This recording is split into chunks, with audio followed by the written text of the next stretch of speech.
tudo bem com vocês? Espero que vocês estejam bem, estejam estudando. E hoje a gente vai ter uma aula de biologia, certo? E na aula de hoje a gente vai ver alguns problemas ambientais, impactos ambientais de ação antrópica, causada de certa forma pelo homem, se antrópica, né? Algumas das consequências, a gente vai ver um pouco de efeito estufa e também um pouco de ciclos biogeoquímicos. Então a aula de hoje ela pode ser um pouco extensa. Não sei, estou começando a gravar o vídeo agora, não vou adivinhar. Então vamos lá. A prova SESC ela gosta muito de colocar questões ambientais e também questões ligadas aos ciclos biogeoquímicos. Aí você deve estar se perguntando, eu não estudei ciclos biogeoquímicos, o que é isso? Bem, ciclos biogeoquímicos a gente estudei lá no finalzinho do nono ano, naquele livro de Michel. Então se vocês quiserem passando ele para dar uma estudada ou pesquisar na própria internet, é boa. Os ciclos biogeoquímicos são os ciclos dos elementos, de certa forma. A gente tem o da água, o do oxigênio, o do carbono, o da amônia, a gente tem o do fósforo. Só que para vocês, os mais importantes agora serão o oxigênio, o ciclo da água e o ciclo do carbono. Inclusive a gente vai ver algumas questões que foram cobradas disso na prova SESC. Espero que vocês já estejam respondendo e, enfim, vamos sem mais enrolar, né, porque a gente precisa ganhar tempo. Então vamos lá para os problemas ambientais que são mais cobrados nessa prova.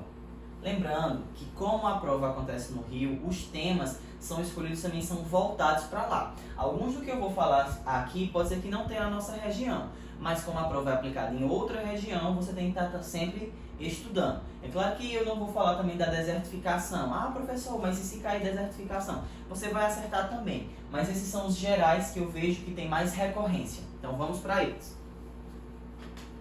Vamos lá. Nosso planeta é afetado por vários problemas, questões ambientais, muitos deles provocados pela própria ação do homem. Esses problemas afetam diretamente o ambiente, fauna, flora, solo, água, ar, etc. De uma maneira geral, o homem e a ação antrópica, ou seja, o homem e a sua ação, é responsável por essas consequências ambientais. Tá, professor? Lê, eu sei. Beleza. Mas foi só a parte introdutória. Olha só os principais problemas que são cobrados na prova. É de praxe, gente, cai muito a respeito da poluição, seja a poluição do ar causada as indústrias, quase não sei falar, pela emissão de gases tóxicos e poluentes que vão agravar o efeito estufa. A gente vai já dar uma olhadinha e entender quais são os países que mais prejudicam o meio ambiente com essa emissão. A poluição das águas também por indústrias, esgotos, entre outros. A poluição aqui do mar, daquela parte costeira, isso aqui é o derramamento de petróleo, que teve um forte evento que aconteceu esse ano, né? E que é importante. A prova SESC, ela adora colocar eventos que estão acontecendo no momento. Por exemplo, já teve do ano das Olimpíadas, que a prova foi só falando de Olimpíadas. Esse ano, eu estou apostando que sejam problemas ambientais relacionados mais à saúde e também esse derramamento de petróleo, pelo nível de questões e de conhecimento que a prova vem colocando. Então, ó, ficar ligado nesses três tipos de poluição. A poluição do ar pelos gases, dos rios, lagos, mares e oceanos e a poluição do solo. É interessante você lembrar meu Deus, estou ficando doido. Do derramamento de petróleo, porque ele se encaixa aqui, ó, certo? Na poluição do solo e também na poluição dos mares, como você viu que não ficou só na praia, mas também naquela região toda. Outros problemas que caem muito na prova, ó, são as queimadas, o desmatamento, o esgotamento do solo, ou seja, ele vai perder, a diminuição de espécies de animais e a falta de água para o consumo humano. Gente, olha só, existem algumas consequências da nossa ação que interferem no meio ambiente.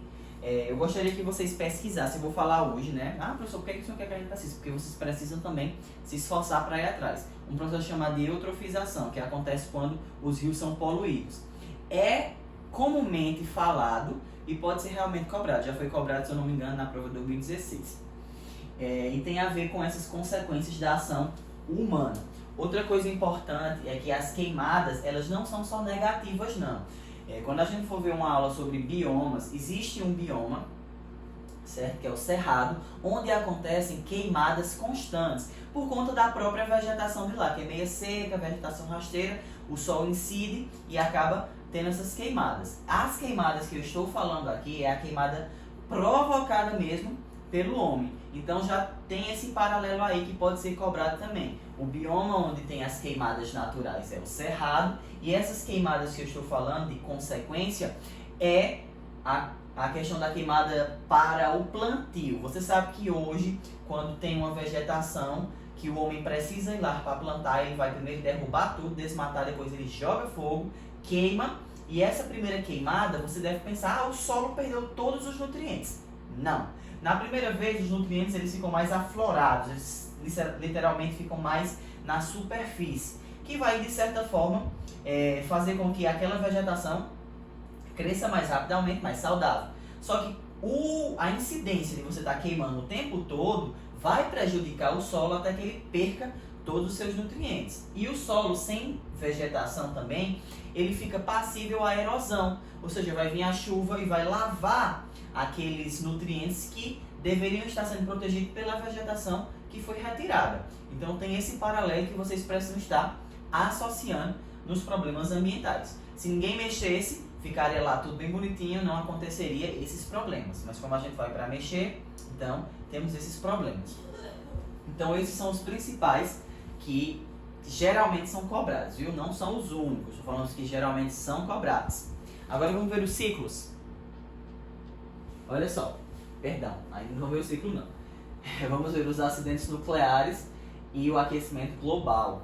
Olha só, a radiação geralmente ela pode ser cobrada também na prova de química. Apesar que daqui a pouco eu vou dizer a vocês uma coisa sobre a prova de química que pode ser que choque.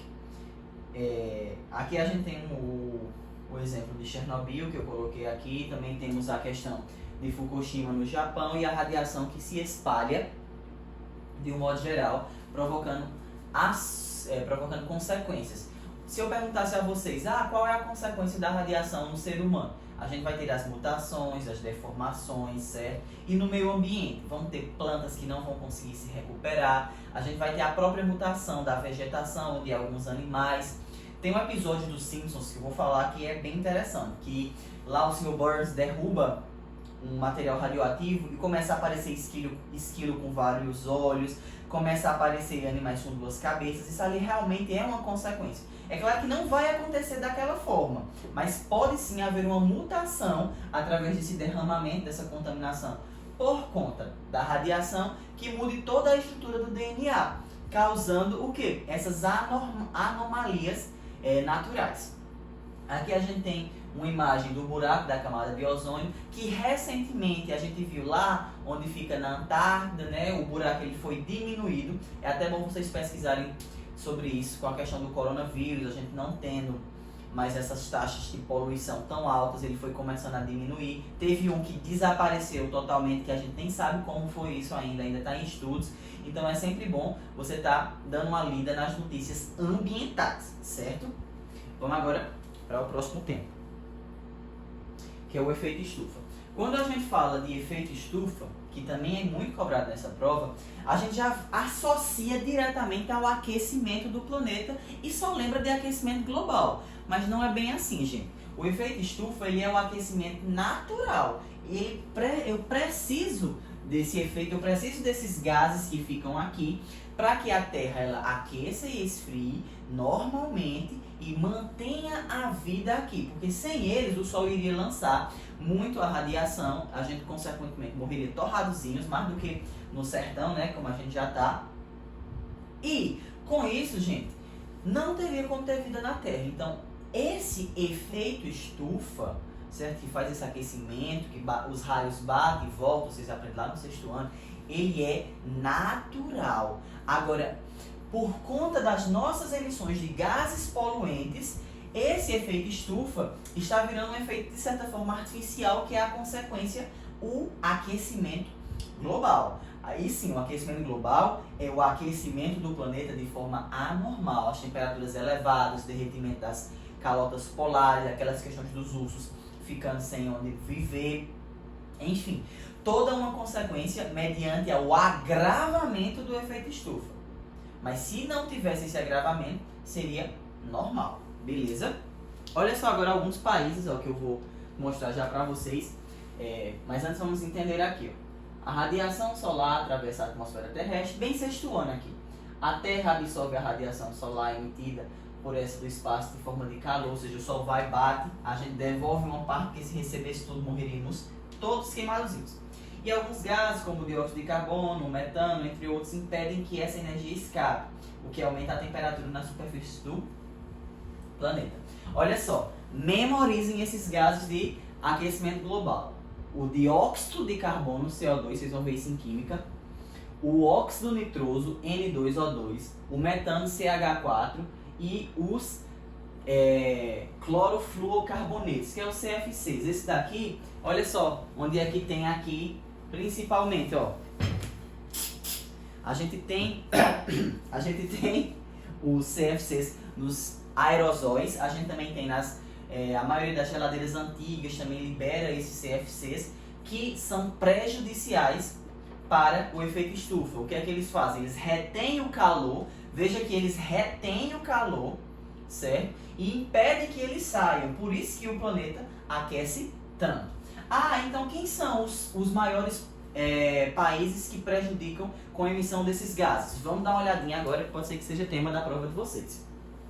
A nível mundial, aqui a gente tem com certeza aqui nosso caro amigo capitalista Estados Unidos com a maior emissão de gases, certo? O Brasil está aqui, ó, medianamente, a gente tem aqui na América do Norte México e aqueles países insulares também, com grandes emissões aqui, mas o que é mais preocupante realmente está aqui, ó, na Ásia e na América, que tem a maior emissão. Existem alguns protocolos, como o protocolo de Kyoto, o Rio 20, o Rio 92, enfim, que já reuniu vários países para que essa emissão fosse diminuída. Só que alguns países acreditam que se eles pararem de emitir esses gases, eles vão estar retardando a sua economia. Então eles não querem. Um dos países que não aceitou o protocolo que não assinou o protocolo de Kyoto foi o próprio Estados Unidos, né?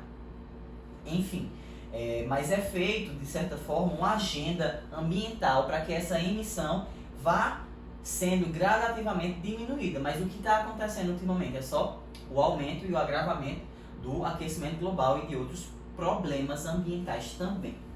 Vamos aqui agora, ó, para o ciclo do carbono, que é o próximo.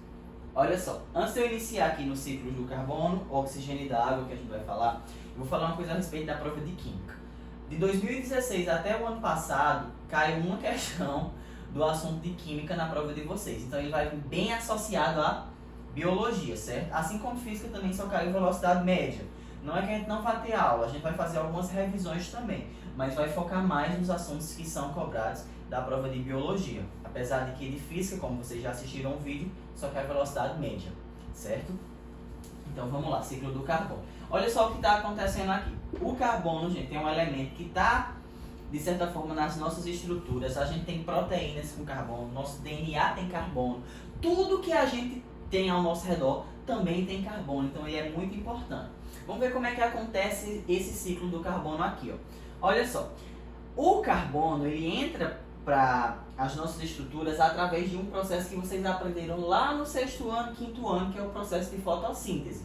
Eu tenho carbono aqui, o dióxido de carbono no ar, as plantas vão absorver esse dióxido de carbono, e o que é que vai acontecer com esse dióxido de carbono? Ele vai produzir o alimento para a planta e ela vai liberar oxigênio. Ah, isso aí é fácil fotossíntese. Mas como é que isso também pode acontecer em outras etapas? Os carbonos, eles também podem estar aqui, ó, no solo, como vocês estão vendo. Algumas raízes, elas apresentam quantidades de carbono.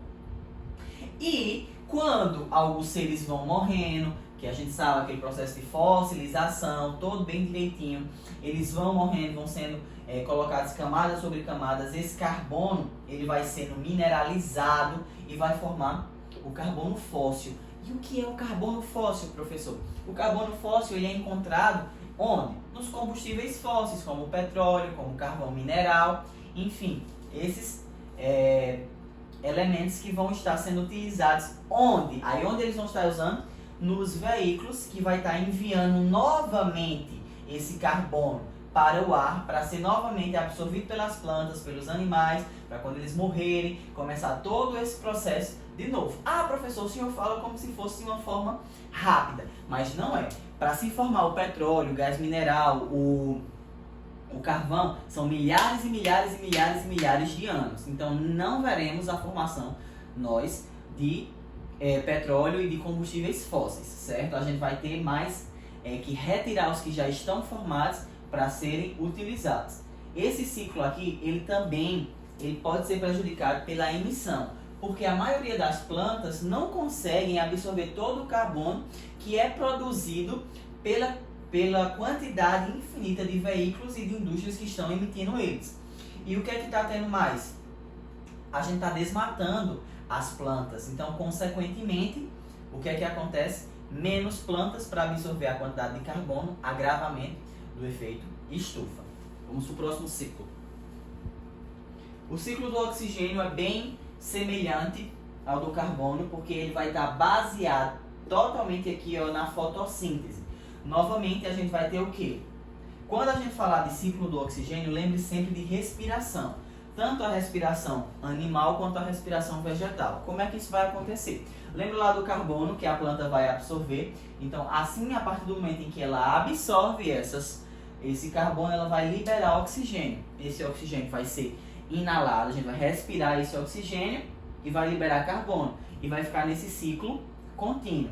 Porém, contudo, entretanto, existe também uma forma de se obter oxigênio sem ser pelo ciclo do oxigênio, que é o próximo ciclo que a gente vai ver agora, que é o ciclo da água. Olha só, você sabe que a água, H2O, né? Ela vai ser esquentada pelo sol, ela vai evaporar e vai subir o vapor de água. Quando ele sobe, pode ser que tenha a separação dessas moléculas e fique realmente oxigênio livre pelo ambiente, que vai ser absorvido por a gente e a gente vai fazer a nossa respiração de boas. O ciclo da água, gente, bem comum e vocês já conhecem muito a respeito deles. A gente tem o processo de evaporação e evapotranspiração que é feito por as plantas. Vamos ter esse vapor subindo e se condensando nas nuvens. Depois eu vou ter a precipitação. Professor, eu não converso com precipitação. Ouviu, precipitação nada mais é do que chuva. Quando acontecer essa precipitação, o que é que vai ter? Vai ter a chuvazinha bonitinha que vai voltar para os rios, mares e oceanos e vai ter uma parte delas que vai estar sendo armazenada debaixo da terra, água subterrânea, para formar os famosos aquíferos. Inclusive, a gente tem 2 aquíferos no Brasil muito importantes, que é o aquífero Guarani e o aquífero Alter do Chão, um na região norte e o outro não estou bem lembrado aqui agora. Enfim, o ciclo da água é bem simples e vocês já conhecem ele desde lá do 6º ano. Ah, ciclo biogeoquímico é isso? É isso. Só que também tem o do fósforo e o da amônia, que para 9º ano não é tão importante ainda, também não vem sendo cobrado na prova. Mas qualquer coisa, se vocês quiserem, eu posso fazer uma aula explicando os 2 ciclos mais detalhadamente. Esses aqui foi mais uma revisão. Vamos lá agora para uma questão da prova SESC. Olha só. A pegada de carbono é um índice que mede o impacto das atividades do homem sobre a natureza, a partir da quantidade de dióxido de carbono, CO2, que elas emitem. A pegada de carbono atualmente é aplicada para calcular o impacto causado por pessoas, produtos e empresas. Quando liberado em excesso, o dióxido de carbono, CO2, fica acumulado na atmosfera e provoca profundos danos à natureza. A imagem abaixo estão representadas as etapas do ciclo do carbono. Então aqui a gente tem o ciclo do carbono, fotossíntese, como a gente acabou de ver, respiração. Essa decomposição tem a ver com a morte dos animais, das pessoas, de certa forma, para acontecer a fossilização e a produção de combustíveis fósseis, que vão lá para aqui, para a queimada de combustíveis e são emitidos novamente. Lembrando aqui que ele está colocando a influência antrópica, ou seja, ação humana. Tudo que é antrópico vem do homem. Vamos às alternativas. O acúmulo de dióxido de carbono, CO2, produzido pelos automóveis na atmosfera acontece porque tem havido um aumento no reflorestamento? Falso, gente. Se tivesse reflorestamento, ia ter a diminuição disso. Os seres fotossintetizantes consomem tanto CO2 quanto produzem. Também é falso. Eles não produzem, eles produzem oxigênio. Aqui ele confundiu, trocou as bolas. Letra C. A emissão de CO2 é maior que a capacidade de absorção pelos seres fotossintetizantes. Verdadeiro. Eu estou emitindo muito CO2 e os meus seres fotossintetizantes, que são as plantas, não conseguem consumir esse carbono. Veja só, uma questão bem simples, né, aqui, só com esse conhecimento de ciclos biogeoquímicos ou com o próprio conhecimento da fotossíntese ou dos impactos ambientais, você conseguiria responder essa questão. Bem, gente, a aula de hoje foi isso. Espero que tenha dado para vocês entender. É complicado me ver dando aula de ciências, né, já que vocês estão acostumados com física e com EDG, geometria, mas qualquer dúvida para esclarecer, vocês podem estar me perguntando e a gente vai tendo essa interação. Até a próxima aula e um abraço.